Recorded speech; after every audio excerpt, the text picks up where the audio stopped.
The Odyssey by Homer, Book 3. But as the sun was rising from the fair sea into the firmament of heaven to shed light on mortals and immortals, they reached Pylos, the city of Neleus. Now the people of Pylos were gathered on the seashore to offer sacrifice of black bulls to Neptune, lord of the earthquake. There were 9 guilds, with 500 men in each, and there were 9 bulls to each guild. As they were eating the inward meats and burning the thigh bones on the embers in the name of Neptune, Telemachus and his crew arrived, furled their sails, brought their ship to anchor, and went ashore. Minerva led the way, and Telemachus followed her. Presently she said, "Telemachus, you must not be in the least shy or nervous. You have taken this voyage to try and find out where your father is buried, and how he came by his end. So go straight up to Nestor, that we may see what he has got to tell us. Beg of him to speak the truth, and he will tell no lies, for he is an excellent person."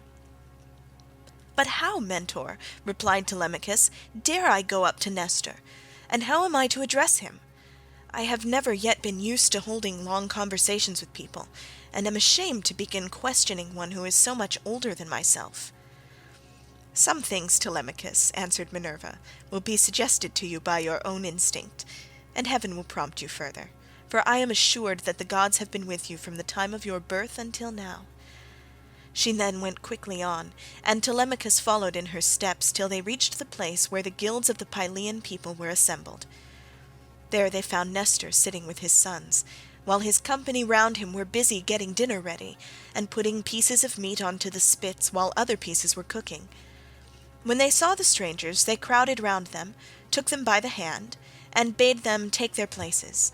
Nestor's son Pisistratus at once offered his hand to each of them, and seated them on some soft sheepskins that were lying on the sands near his father and his brother Thrasymedes. Then he gave them their portions of the inward meats, and poured wine for them into a golden cup, handing it to Minerva first, and saluting her at the same time. "Offer a prayer, sir," said he, "to King Neptune, for it is his feast that you are joining. When you have duly prayed and made your drink offering, pass the cup to your friend, that he may do so also. I doubt not that he too lifts his hands in prayer, for man cannot live without God in the world. Still he is younger than you are, and is much of an age with myself. So he-handed, I will give you the precedence." As he spoke he handed her the cup. Minerva thought it very right and proper of him to have given it to herself first. She accordingly began praying heartily to Neptune. "O thou," she cried, "that encirclest the earth, vouchsafe to grant the prayers of thy servants that call upon thee. More especially, we pray thee, send down thy grace on Nestor and on his sons. Thereafter also make the rest of the Pylian people some handsome return for the goodly hecatomb they are offering you. Lastly, grant Telemachus and myself a happy issue, in respect of the matter that has brought us in hour to Pylos." When she had thus made an end of praying, she handed the cup to Telemachus, and he prayed likewise. By and by, when the outer meats were roasted and had been taken off the spits, the carvers gave every man his portion, and they all made an excellent dinner. As soon as they had had enough to eat and drink, Nestor, knight of Gerene, began to speak. "Now," said he, "that our guests have done their dinner, it will be best to ask them who they are. Who then, sir strangers, are you, and from what port have you sailed? Are you traders, or do you sail the seas as rovers, with your hand against every man, and every man's hand against you?" Telemachus answered boldly, for Minerva had given him courage to ask about his father and get himself a good name. "Nestor," said he, "son of Neleus, honour to the Achaean name, you ask whence we come, and I will tell you. We come from Ithaca, under Neritum, and the matter about which I would speak is of private, not public import. I seek news of my unhappy father Ulysses, who is said to have sacked the town of Troy in company with yourself. We know what fate befell each one of the other heroes who fought at Troy, but as regards Ulysses, heaven has hidden from us the knowledge even that he is dead at all, for no one can certify us in what place he perished, nor say whether he fell in battle on the mainland or was lost at sea amid the waves of Amphitrite. Therefore I am suppliant at your knees, if haply you may be pleased to tell me of his melancholy end, whether you saw it with your own eyes or heard it from some other traveller, for he was a man born to trouble. Do not soften things out of any pity for me, But tell me in all plainness exactly what you saw. If my brave father Ulysses ever did you loyal service, either by word or deed, when you Achaeans were harassed among the Trojans, bear it in mind now as in my favour, and tell me truly all." "My friend," answered Nestor, "you recall a time of much sorrow to my mind, for the brave Achaeans suffered much both at sea, while privateering under Achilles, and when fighting before the great city of King Priam. Our best men all of them fell there, Ajax, Achilles, Patroclus peer of gods in council, and my own dear son Antilochus, a man singularly fleet of foot and in fight valiant. But we suffered much more than this. What mortal tongue could tell the whole story? Though you were to stay here and question me for 5 years, or even 6, I could not tell you all that the Achaeans suffered, and you would turn homeward, weary of my tale before it ended. 9 long years did we try every kind of stratagem, but the hand of heaven was against us. During all this time there was not one who could compare with your father in subtlety, if indeed you are his son. I can hardly believe my eyes, and you talk just like him too. No one would say that people of such different ages could speak so much alike. He and I never had any kind of difference from first to last, neither in camp nor council, but in singleness of heart and purpose we advised the Argives how all might be ordered for the best. When, however, we had sacked the city of Priam, and were setting sail in our ships as heaven had dispersed us, then Jove saw fit to vex the Argives on their homeward voyage. For they had not all been either wise or understanding, and hence many came to a bad end through the displeasure of Jove's daughter Minerva, who brought about a quarrel between the 2 sons of Atreus. The sons of Atreus called a meeting, which was not as it should be, for it was sunset, and the Achaeans were heavy with wine. When they explained why they had called the people together, it seemed that Menelaus was for sailing homeward at once, and this displeased Agamemnon, who thought that we should wait until we had offered hecatombs to appease the anger of Minerva. Fool that he was, he might have known that he would not prevail with her, for when the gods have made up their minds they do not change them lightly.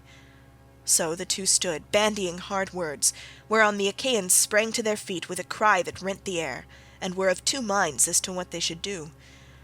That night we rested and nursed our anger, for Jove was hatching mischief against us. But in the morning some of us drew our ships into the water, and put our goods with our women on board, while the rest, about half in number, stayed behind with Agamemnon. We, the other half, embarked and sailed, and the ships went well, for heaven had smoothed the sea.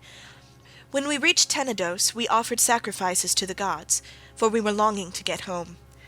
Cruel Jove, however, did not yet mean that we should do so, and raised a second quarrel, in the course of which some among us turned their ships back again, and sailed away under Ulysses to make their peace with Agamemnon. But I and all the ships that were with me pressed forward, for I saw that mischief was brewing. The son of Tydeus went on also with me, and his crews with him. Later on Menelaus joined us at Lesbos, and found us making up our minds about our course, for we did not know whether to go outside Chios by the island of Psyra, keeping this to our left, or inside Chios, over against the stormy headland of Mimas.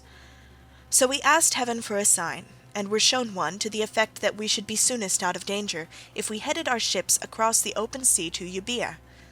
This we therefore did, and a fair wind sprang up, which gave us a quick passage during the night to Geraestus, where we offered many sacrifices to Neptune for having helped us so far on our way.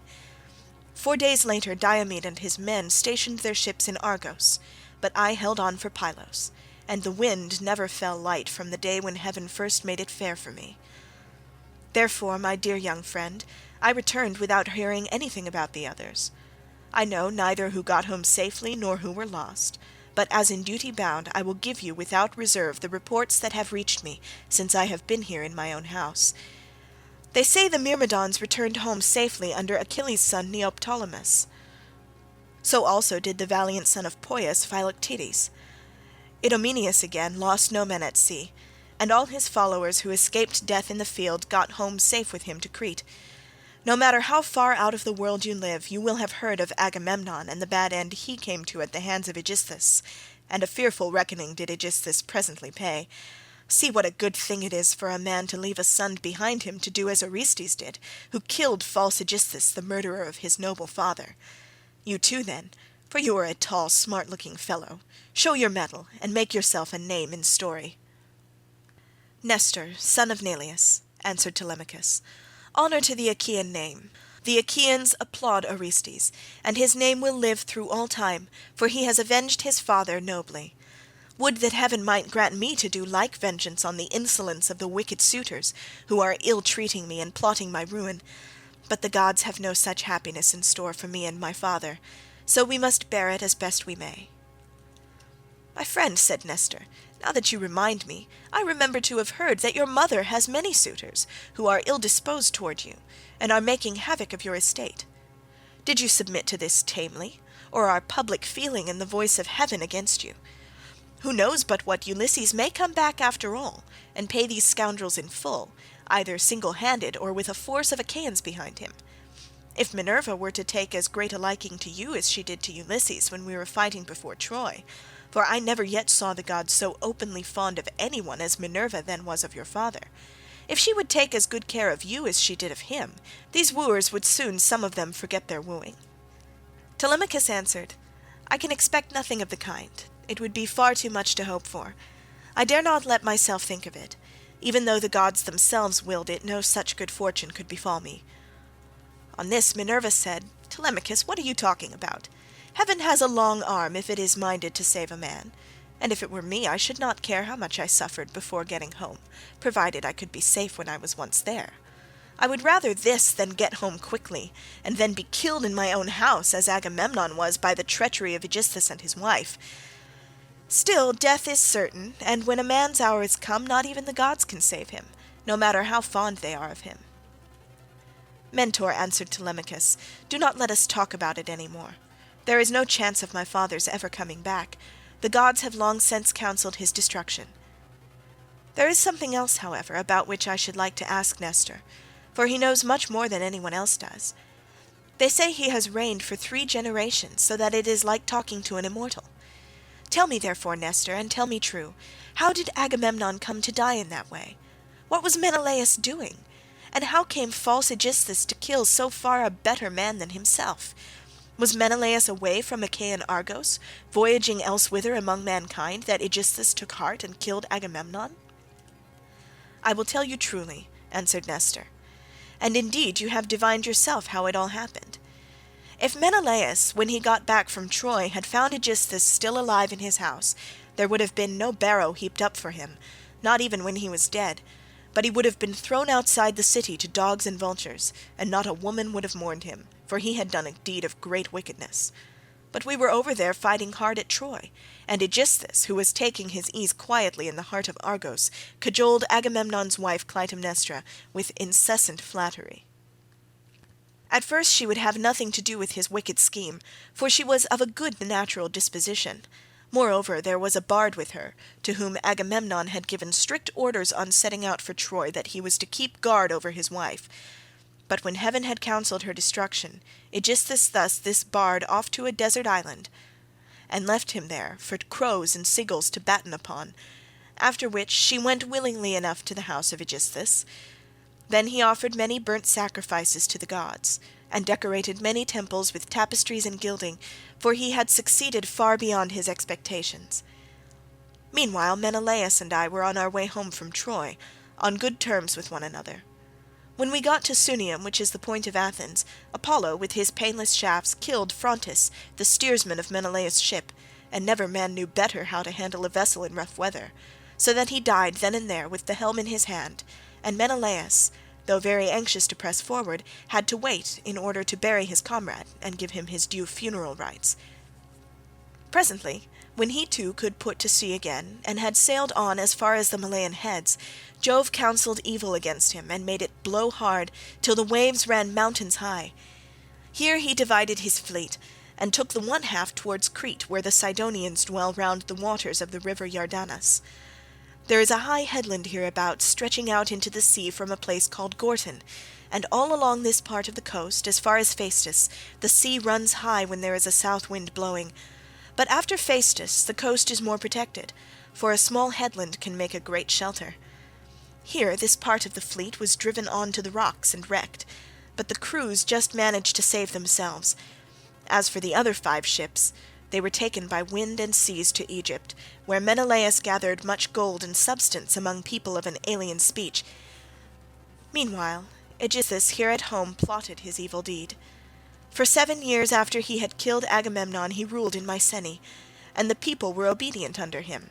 But in the 8th year Orestes came back from Athens to be his bane, and killed the murderer of his father. Then he celebrated the funeral rites of his mother and of false Aegisthus by a banquet to the people of Argos, and on that very day Menelaus came home, with as much treasure as his ships could carry. And do not go travelling about for long so far from home, nor leave your property with such dangerous people in your house. They will eat up everything you have among them, and you will have been on a fool's errand. Still I should advise you by all means to go and visit Menelaus, who has lately come off a voyage among such distant peoples as no man could ever hope to get back from, when the winds had once carried him so far out of his reckoning. Even birds cannot fly the distance in a 12-month, so vast and terrible are the seas that they must cross. Go to him therefore by sea, and take your own men with you, or if you would rather travel by land, you can have a chariot, you can have horses, and here are my sons who can escort you to Lacedaemon, where Menelaus lives. Beg of him to speak the truth, and he will tell you no lies, for he is an excellent person." As he spoke, the sun set, and it came on dark, whereon Minerva said, "Sir, all that you have said is well. Now, however, order the tongues of the victims to be cut, and mix wine that we may make drink offerings to Neptune and the other immortals, and then go to bed, for it is bedtime. People should go away early and not keep late hours at a religious festival." Thus spoke the daughter of Jove, and they obeyed her saying. Men-servants poured water over the hands of the guests, while pages filled the mixing bowls with wine and water, and handed it round after giving every man his drink-offering. Then they threw the tongues of the victims into the fire, and stood up to make their drink-offerings. When they had made their offerings and had drunk each as much as he was minded, Minerva and Telemachus were for going on board their ship, but Nestor caught them up at once and stayed them. "Heaven and the immortal gods," he exclaimed, "forbid that you should leave my house to go on board of a ship. Do you think I am so poor and short of clothes, or that I have so few cloaks, and as to be unable to find comfortable beds both for myself and for my guests? Let me tell you, I have store both of rugs and cloaks, and shall not permit the son of my old friend Ulysses to camp down on the deck of a ship, not while I live, nor yet will my sons after me, but they will keep open house as I have done." Then Minerva answered, "Sir, you have spoken well, and it will be much better that Telemachus should do as you have said. He therefore shall return with you and sleep at your house, but I must go back to give orders to my crew, and keep them in good heart. I am the only older person among them. The rest are all young men of Telemachus' own age, who have taken this voyage out of friendship. So I must return to the ship and sleep there. Moreover, tomorrow I must go to the Cauconians, where I have a large sum of money long owing to me. As for Telemachus, now that he is your guest, send him to Lacedaemon in a chariot, and let one of your sons go with him. Be pleased also to provide him with your best and fleetest horses." When she had thus spoken, she flew away in the form of an eagle, and all marvelled as they beheld it. Nestor was astonished, and took Telemachus by the hand. "My friend," said he, "I see that you are going to be a great hero some day, since the gods wait upon you thus while you are still so young. This can have been none other of those who dwell in heaven than Jove's redoubtable daughter, the Triton-born, who showed such favour toward your brave father among the Argives. Holy Queen," he continued, "vouchsafe to send down thy grace upon myself, my good wife, and my children. In return I will offer you in sacrifice a broad-browed heifer of a year old, unbroken, and never yet brought by man under the yoke. I will gild her horns, and will offer her up to you in sacrifice." Thus did he pray, and Minerva heard his prayer. He then led the way to his own house, followed by his sons and sons-in-law. When they had got there and had taken their places on the benches and seats, he mixed them a bowl of sweet wine that was 11 years old when the housekeeper took the lid off the jar that held it. As he mixed the wine he prayed much, and made drink offerings to Minerva, daughter of aegis-bearing Jove. Then, when they had made their drink offerings and had drunk each as much as he was minded, the others went home to bed each in his own abode. But Nestor put Telemachus to sleep in the room that was over the gateway, along with Pisistratus, who was the only unmarried son now left him. As for himself, he slept in an inner room of the house, with the queen his wife by his side. Now when the child of morning, rosy-fingered dawn, appeared, Nestor left his couch and took his seat on the benches of white and polished marble that stood in front of his house. Here aforetime sat Neleus, peer of gods in council, but he was now dead, and had gone to the house of Hades. So Nestor sat in his seat, sceptre in hand, as guardian of the public weal. His sons, as they left their rooms, gathered round him: Echephron, Stratius, Perseus, Aretus, and Thrasymedes. The sixth son was Pisistratus, and when Telemachus joined them, they made him sit with them. Nestor then addressed them. "My sons," said he, "make haste to do as I shall bid you. I wish first and foremost to propitiate the great goddess Minerva, who manifested herself visibly to me during yesterday's festivities. Go then, one or the other of you, to the plain. Tell the stockman to look me out a heifer, and come on here with it at once. Another must go to Telemachus's ship, and invite all the crew, leaving 2 men only in charge of the vessel. Someone else will run and fetch Lersius, the goldsmith, to gild the horns of the heifer. The rest, stay all of you where you are. Tell the maids in the house to prepare an excellent dinner, and to fetch seats and logs of wood for a burnt offering. Tell them also to bring me some clear spring water." On this they hurried off on their several errands. The heifer was brought in from the plain, and Telemachus's crew came in from the ship. The goldsmith brought the anvil, hammer, and tongs, with which he worked his gold, and Minerva herself came to the sacrifice. Nestor gave out the gold, and the smith gilded the horns of the heifer, that the goddess might have pleasure in their beauty. Then Stratius and Echephron brought her in by the horns. Aretus fetched water from the house in a ewer that had a flower pattern on it, and in his other hand he held a basket of barley meal. Sturdy Thrasymedes stood by with a sharp axe, ready to strike the heifer, while Perseus held a bucket. Then washing his hands and sprinkling the barley meal, and he offered many a prayer to Minerva as he threw a lock from the heifer's head upon the fire. When they had done praying and sprinkling the barley meal, Thrasymedes dealt his blow, and brought the heifer down with a stroke that cut through the tendons at the base of her neck, whereon the daughters and daughters-in-law of Nestor, and his venerable wife Eurydice, she was eldest daughter to Clymenus, screamed with delight. Then they lifted the heifer's head from off the ground, and Pisistratus cut her throat. When she had done bleeding and was quite dead, they cut her up. They cut out the thigh bones all in due course, wrapped them round in 2 layers of fat, and set some pieces of raw meat on the top of them. Then Nestor laid them upon the wood fire and poured wine over them, while the young men stood near him with 5-pronged spits in their hands. When the thighs were burned and they had tasted the inward meats, they cut the rest of the meat up small, put the pieces on the spits, and toasted them over the fire.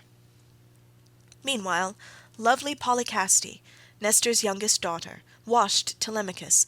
When she had washed him and anointed him with oil, she brought him a fair mantle and shirt, and he looked like a god as he came from the bath and took his seat by the side of Nestor. When the outer meats were done, they drew them off the spits, and sat down to dinner, where they were waited upon by some worthy henchmen, who kept pouring them out their wine in cups of gold. As soon as they had had enough to eat and drink, Nestor said, "Sons, put Telemachus's horses to the chariot, that he may start at once." Thus did he speak, and they did even as he had said, and yoked the fleet horses to the chariot. The housekeeper packed them up a provision of bread, wine, and sweetmeats fit for the sons of princes. Then Telemachus got into the chariot, while Pisistratus gathered up the reins and took his seat beside him. He lashed the horses on, and they flew forward nothing loath into the open country, leaving the high citadel of Pylos behind them. All that day did they travel, swaying the yoke upon their necks till the sun went down and darkness was over all the land. Then they reached Pheræ, where Diocles lived, who was son to Ortilochus and grandson to Alpheus. Here they passed the night, and Diocles entertained them hospitably. When the child of morning, rosy-fingered Dawn, appeared, they again yoked their horses and drove out through the gateway under the echoing gatehouse. Pisistratus lashed the horses on, and they flew forward nothing loath. Presently they came to the cornlands of the open country, and in the course of time completed their journey, so well did their steeds take them.